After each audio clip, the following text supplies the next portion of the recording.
I was distracted and in traffic. I didn't feel it when the earthquake happened, but it really got me thinking. Were you out drinking? Were you in the living room chilling, watching television? It's been a year now. I think I figured out how to let you go and let communication die out. I know, you were down for forever and it's fine. I know, we weren't made for each other and it's fine.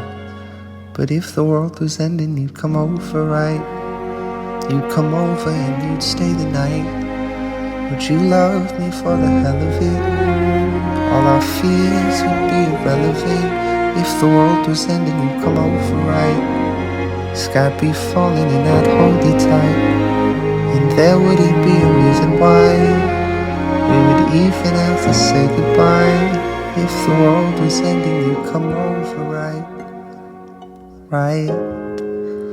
If the world was ending, you'd come over, right?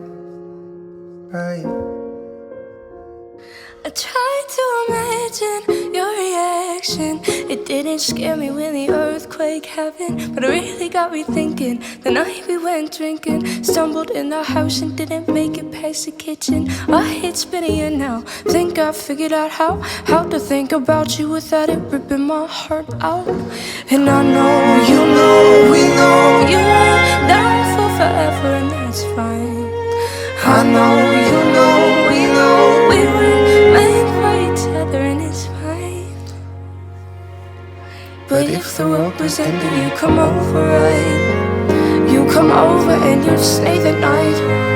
Would you love me for the hell of it? All our fears would be irrelevant. If the world was ending, you come over, right? Sky be falling while I hold you tight. And there wouldn't be a reason why we would even have to say goodbye. If the world's ending, you come over, right? You come over, right? You come over, you come over, you come over, right?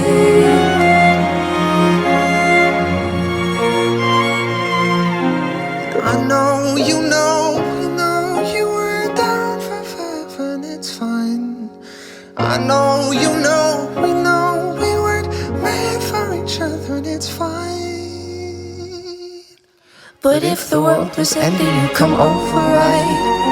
You come over and you stay the night. Would you love me for the hell of it?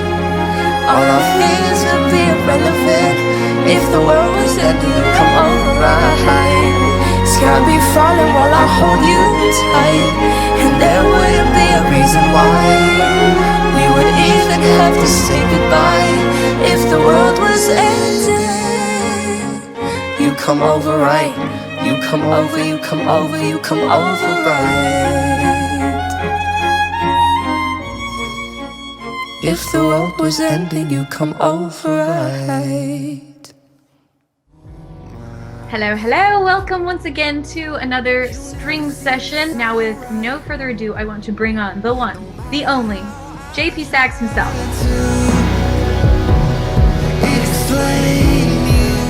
I'm so glad that we get to chat. I love this song. How did this come about that you were writing with Julia Michaels? Well, I had put out a song called 25 in Barcelona a year and a half ago, I guess now. And she heard it and posted it on her Insta story. And literally simultaneously when she posted the song, I was on a road trip with some friends having a conversation about how I thought she was the most influential songwriter of our generation. Stop. So it was crazy. I'm having this conversation and then I get the notification Julia Michaels has tagged you in a story. That's insane. It was some cosmic. Yeah.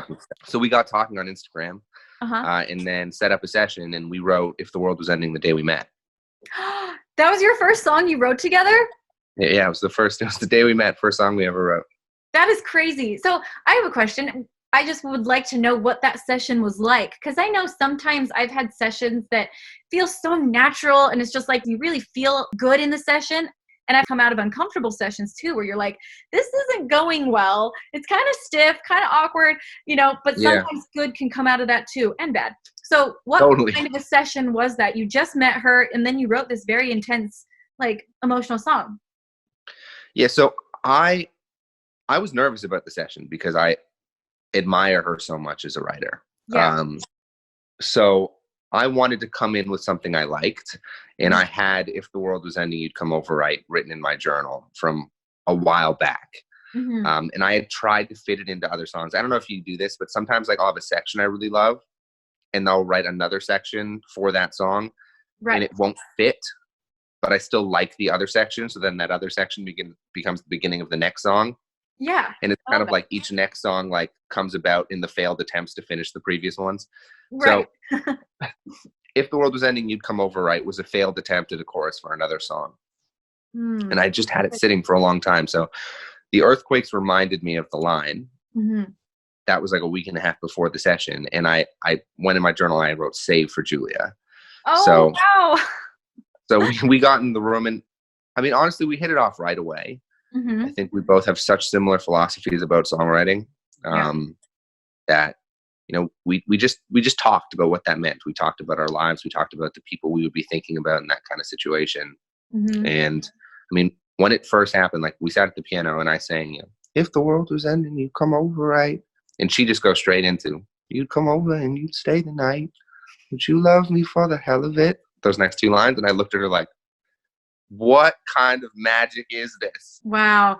That's we wrote- amazing when it just feels natural, and it's like it almost feels like a conversation when you listen to the song, and to hear that it just kind of came about as a musical conversation, like that's what makes the greatest songs, I think. They're honest. 100%. It must be so crazy to have your first EP come out in February and now to have one of the biggest songs of this year. So I guess I'm kind of curious, what have been some of your most like pinch me moments? Well, you know, we got to play on Fallon, which was really exciting. How was that? Fallon was really special. It was my first, you know, late night show experience. Yeah. It was also the last time my mom ever saw me perform. Oh my gosh. She passed in January, but she got to come to New York for Fallon. So that was really special. And also, you know, it's hard to talk about the excitement of the song without, you know, also talking about what the last 6 months of my life has been. Yeah. Because it all kind of happened in a very integrated way. It was, you know, my mom, she passed of cancer, and sort of the last 6 months of her life, as things got worse, was as this, you know, the song came out in October and started getting all of this recognition and attention. And it was like, she got to see the beginnings of the real proof that like I was going to be okay. Like my career was going to, you know, I was going to get to do what I love. And it was really special for me that she got to see that. And talk about like experiencing the highs with the lows. I'll give you a little bit more context, because I got back to Los Angeles the day before the session, and it was on Thursday in Toronto. We were like at the doctor's office. We heard the news about my mom. Come back to Los Angeles the next day. The following day, I have this session with Julia. We write a song that would change my life. I don't know if you know this part of the story, but we also fell in love, Julia and I. Oh, I had heard that you guys you're dating now, right? Yeah, it's been 10 months now. Oh my gosh, well, congratulations. So many things came out of that moment. Holy cow. Yeah, so we went on our first date the next day after that session. Wow. Which I've never, trust me, like I grew up in a songwriting world where my mentors made it very clear that the lines between your creative and your personal connections had to be extremely, extremely clear. Like right.